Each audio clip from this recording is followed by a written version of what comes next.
Hello, my name's Terry Kappel. I'm running for trustee in the McHenry Township. And tonight, in this video, I'm joined by former local cable host of People You Should Know in McHenry County, Gloria Van Hof, and she's going to interview me about my campaign. Yes, this is going to be fun. I Already, hope we have an so. outtake. Okay, so yes, I am here in my capacity as treasurer for Terry Kappel, who is running for McHenry County Township Trustee. And I thought it would be great if we got together and I could ask Terry a few questions. I'm a skilled interviewer, and let him share some of his thoughts with you. So, She's going to uh, grill me. yeah, I'm going to grill him, okay? And I have some questions that he's not prepared for, so we will get to see how um, extemporaneous he can be. Yes. So the first question, Terry, I want to ask you is, why are you running for McHenry County Township Trustee? Well, first and foremost, I feel that the last 4 years with the current township board has shown that they have complete contempt of what the population of our township, the majority, want. They don't listen to the voters that come to meetings and express their will. They're pushing through an agenda of uh, gutting the township so that it can't function in the way it's supposed to function. For instance, there was a discussion at the township on the 14th of this month, which I attended, with the township assessor, and basically what it comes down to is they cut the levy with by just picking a number out of the air and not even considering how much money it would actually take to provide the services that need to be provided for that department to function. And I want to be someone who looks at the facts, looks at what township government can do effectively and efficiently, and provide those services. And first and foremost, they don't seem to have compassion for people who need public services like subsistence funding for paying bills, or taking the township bus for seniors and the people with disabilities. And I want to provide government that values people as much as money. So that's why I'm running, and I think there's a lot of people in the township that agree with me, and we'll see how it turns out on April 6th. And it's true that when you spoke at the meeting the other night, you got some applause. Yes, and it's since they've been on this tact of trying to gut programs, uh, there's been lots of people showing up to the meetings, particularly when they decided they wanted to eliminate the bus that so many people depend on for getting to work, getting to doctor's appointments, getting to shop for groceries, or even just going to the senior center, or to visit local businesses, and uh, people have been coming out. Almost all of the people are for those things, but they just ignore what they want. And even it's been bipartisan in support of those programs. And even the township trustees who have been gutting these programs and imposing their will on the people, uh, even Republicans, Democrats, Independents have been in support of these programs. And I happen to think, as a Democrat, that the reason I'm a Democrat is because I believe that that party values people, and and feels that people with needs, like uh, uh, like the people I've mentioned that might need financial help with fixing their car so they can get to work, or gas, or people who go to the food pantry, which is on one of the township buildings, and there's many services that the township provides that the county doesn't do. So, and they provide much more service for roads than the county does in our township.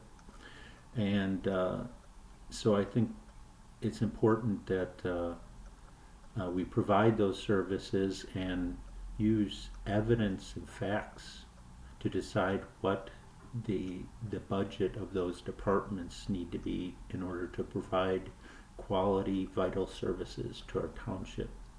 And that's why I'm running, and I hope I can do that.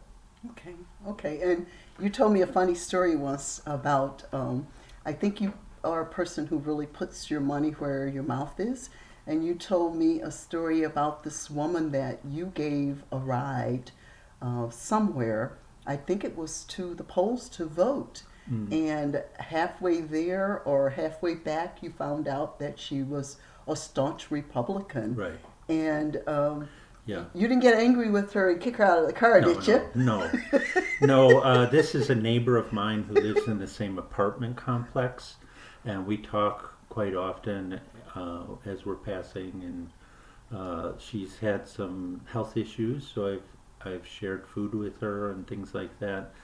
And it turned out that when we were talking, her viewpoint of what she thought Donald Trump was going to do, for example, Donald Trump, she felt that he was going to protect Social Security, and that the Democrats were the ones that were going to gut Social Security. And I don't think there's a factual basis for that. I think she had it backwards, and I explained to her my view.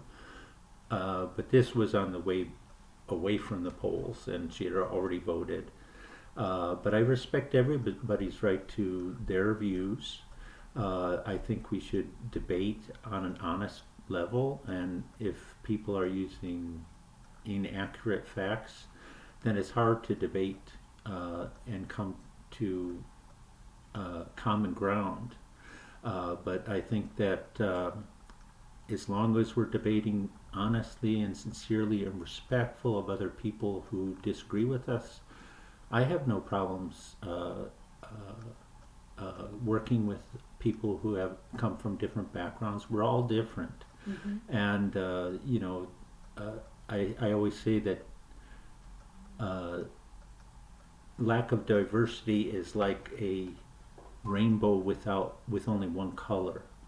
Diversity is a beautiful thing, and there are people who are focused on different issues. They come from different backgrounds, religious backgrounds, ethnic backgrounds. We have different works, jobs that we do, and so we naturally have different interests and different perspectives. And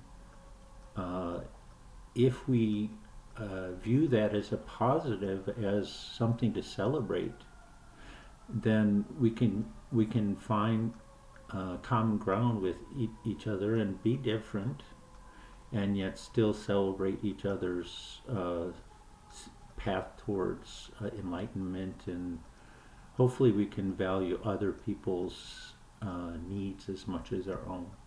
Thank you. Very well said. Yeah, thank you. Yeah. Okay. Maybe a touch long-winded, but go ahead. And can you tell us about one of your proudest moments in the political arena? Wow, there's a lot of them, actually. So many of them, and it's not always about winning. To me, it's about having the opportunity to participate in articulating your view and voicing your opinion. And it's sometimes easier sitting on the sidelines and watching what's going on in politics. I believe in the idea that politics is not a spectator sport, and so I supported a lot of candidates over the years, knocking on doors, making phone calls, I've worked as a precinct committeeman. I've worked as an election judge, deputy voter registrar. I think the most fun I had was in 2012. I worked for Dennis Anderson, who ran for Congress. He also ran in 2014. My role was a little less there. But I joined the campaign in March of 2013, and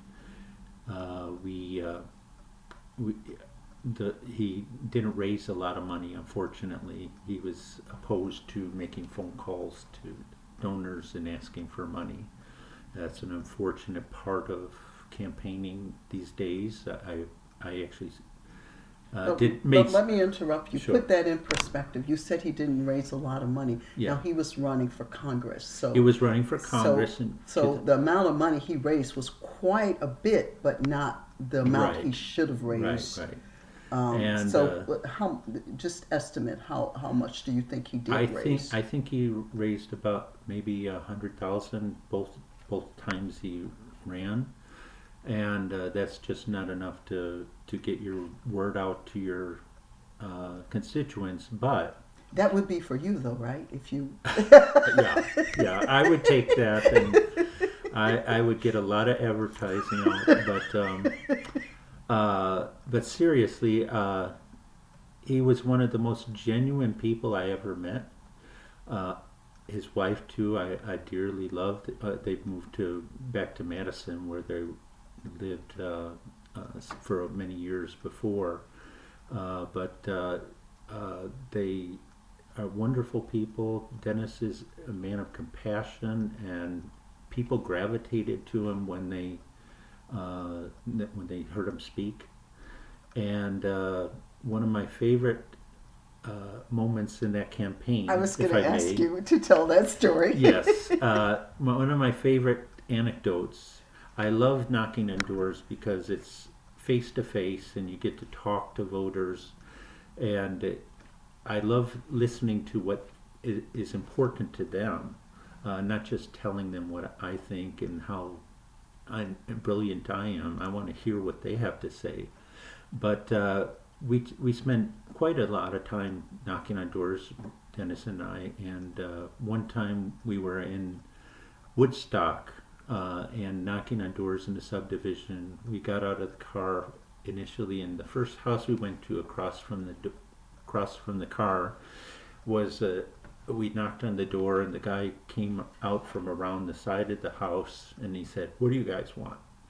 And I went over to shake his hand, and what I usually do is say, I said, my name's Terry Kappel, and this is Dennis Anderson. He's running for Congress as a Democrat. And he said, "Politicians," and he used some colorful words I won't share here.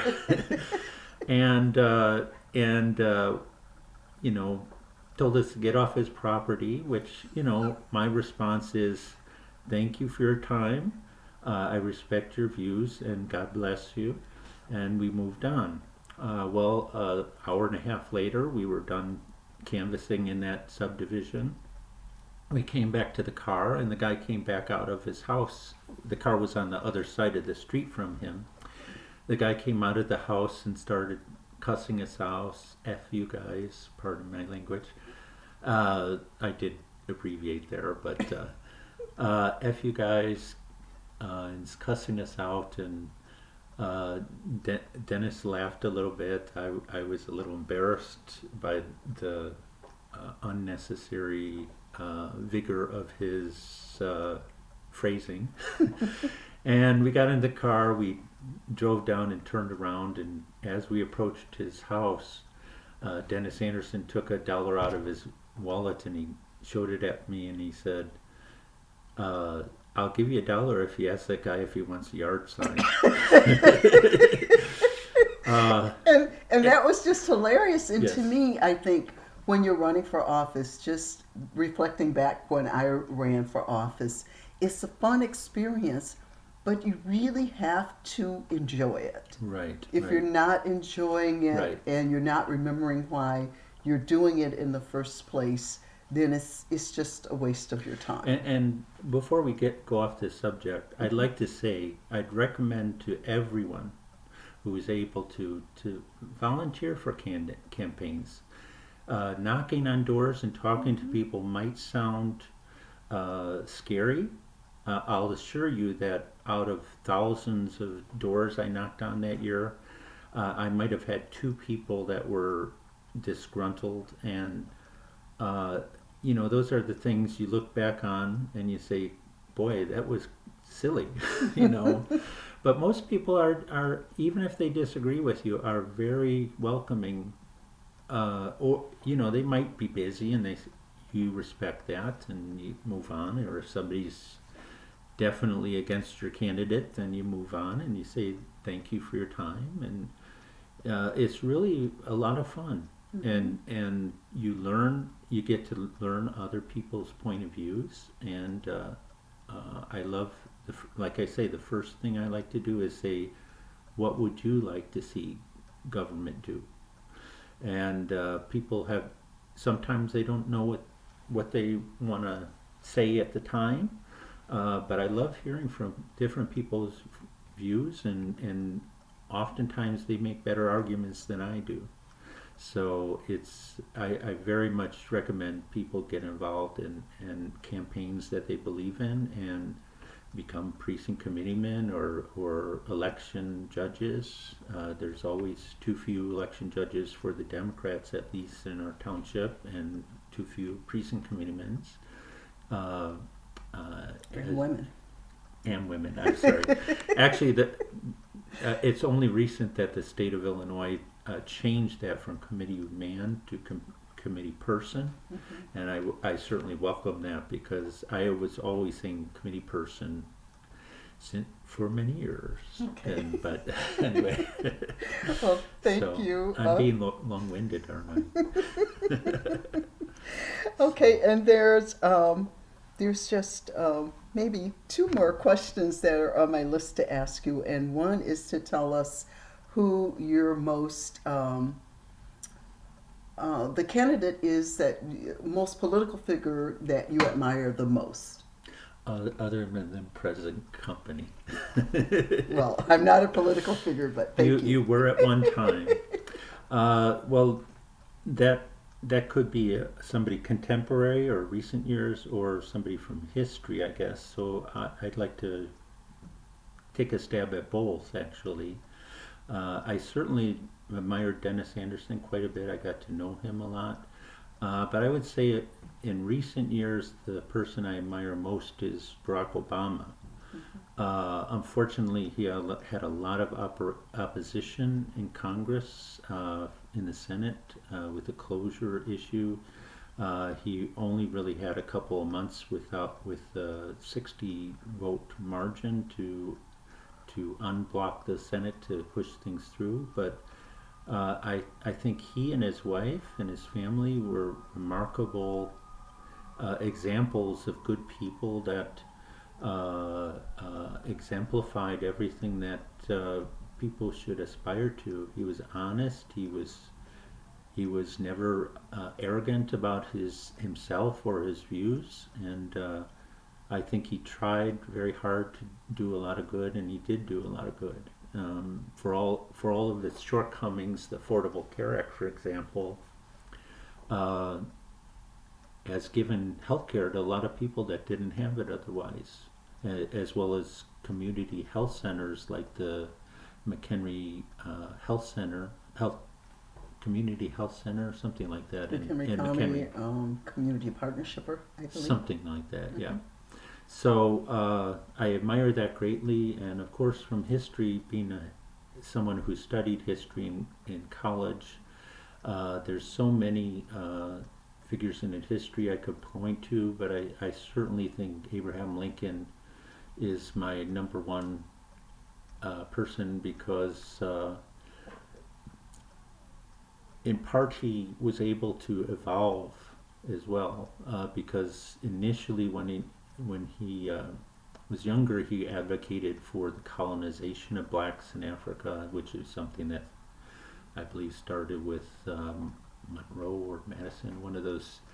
And as he went along through his life, he was supportive of abolition for a long time, but he didn't. He tried to find a moderate position so he could be politically viable, and but yet in the end, he was the strongest and most effective for abolition.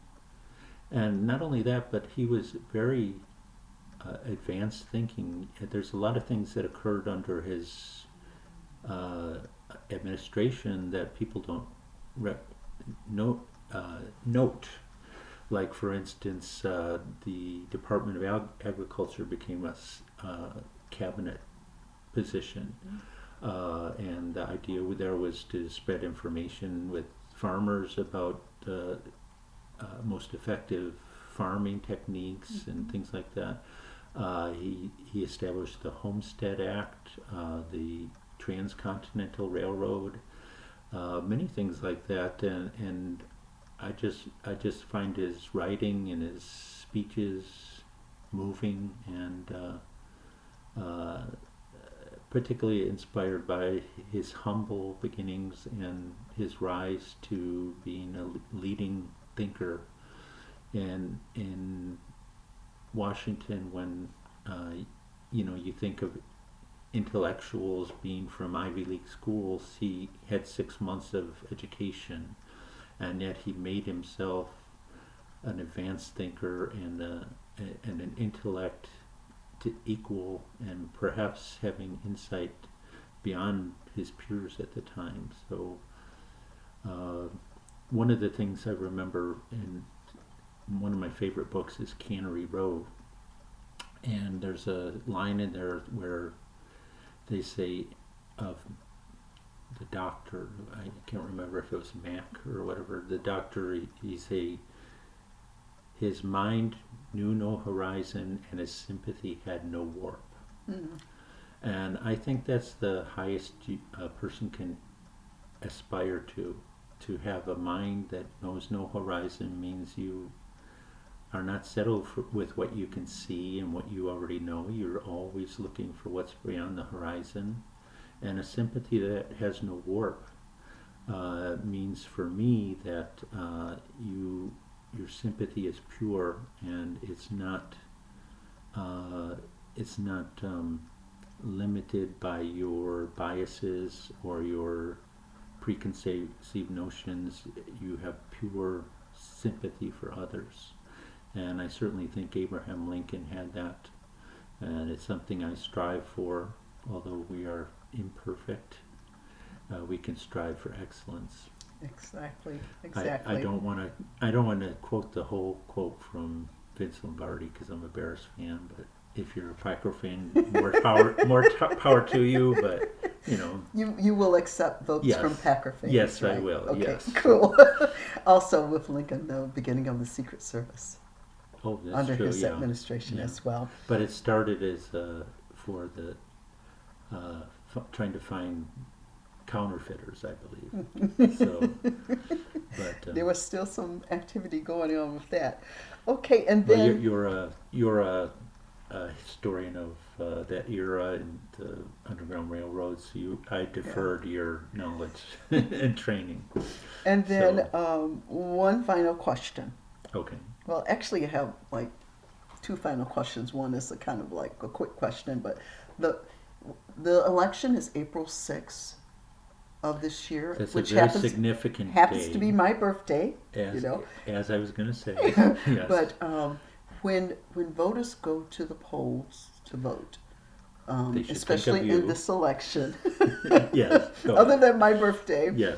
what do you want them to remember when they're casting their vote for McHenry Township Trustee? And I must point out that there are 4 seats, so they have 4 chances to vote for you. Right. And not just you don't have to be the only one. They have 4 chances. Yes. Right now, there are 4 Republicans holding those seats. At least one independent. I'm not sure if another. So now there it started out there were 3 Democrats, and you're the lone Democrat running. Yes. There's 1 independent, and there are 4 Republicans running for office. So So of these, and I know you spoke about this a little bit at the beginning, Right. but I think to sum it up very, very quickly, what would be the one thing that you would want people to remember when they're casting their vote? Why they should be casting that vote for you? Right. And before I'd be happy to answer that. And Mhm. before I do, I want to point out to people, even though the ballot says vote for four, you don't have to vote for four. You can just vote for the candidates you want. Because if you give extra votes to someone you don't really feel affection for or common values with, you could be helping them defeat the candidates you really want. So you could vote for one, you could vote for two or three. Keep that in mind. But Thank you for pointing that out. yes, That is something that not a lot of voters know. Right. When it says vote for four or vote for three, you don't have to. Your ballot won't be spoiled if you don't. And there were a lot of people who have said to me, "Oh, I had to vote for four. I had to vote for three." I will not cast a vote for a candidate that I don't have trust in. right, So Terry's absolutely right. You don't have to vote for all four people if you don't have any faith in them to fulfill that position. So you can Right. vote for one, two, three, or four. right. So getting back to your question about what people should think about on August or April 6th, somebody's birthday, as she keeps reminding me. We're not going to do this in a Yes. real video. We'll going. No, we will. It's okay. We can have a little fun. But what I want them to think about is how in the last 4 years people haven't been listened to. The vast majority of people have not been listened to. And whether you agree with my point of view on particular issues, or you find some variant that you want to try to persuade me of that your point of view is more ideal for our community, I want you to know I'm going to be someone who listens to people, whether they're Democrats, Republicans, progressives, conservatives, independent. It's not just people in government that have good ideas. Everybody has good ideas, and people should be listened to. That's something that's not happening in our township trustee board right now. And yes, there are Republicans running, and some of them at least, or all of them, have supported not having the township bus eliminated, not having the tax levies gutted so township government can't function. But I really think that the Democratic Party and the Democratic philosophy in general is more ideal because it values people. Taxes are important. Don't get me wrong. It's important that people aren't taxed too much. The main thing I think is that that money isn't wasted, and that it's spent efficiently and effectively, so that a service like the bus service, which is the key number one issue that prompted me to run, we want it run efficiently. We don't want money wasted, and part of the job of a township trustee is to have oversight over spending, and making sure that contracts are bid for and competed for, and that they're not just going to somebody's political ally or a brother-in-law or something like that.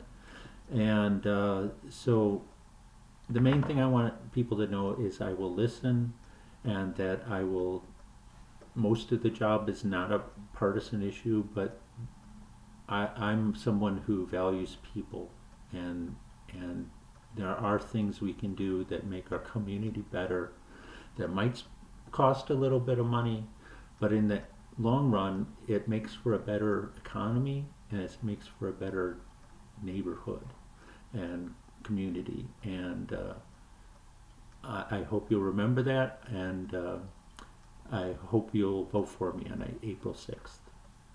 Okay, well, thank you very much, Terry. It's been wonderful sitting here discussing the issues with you. Thank you. And I wish you all the luck. I think you'll make a fine trustee. Thank you. And our video was just about as long as your shows were.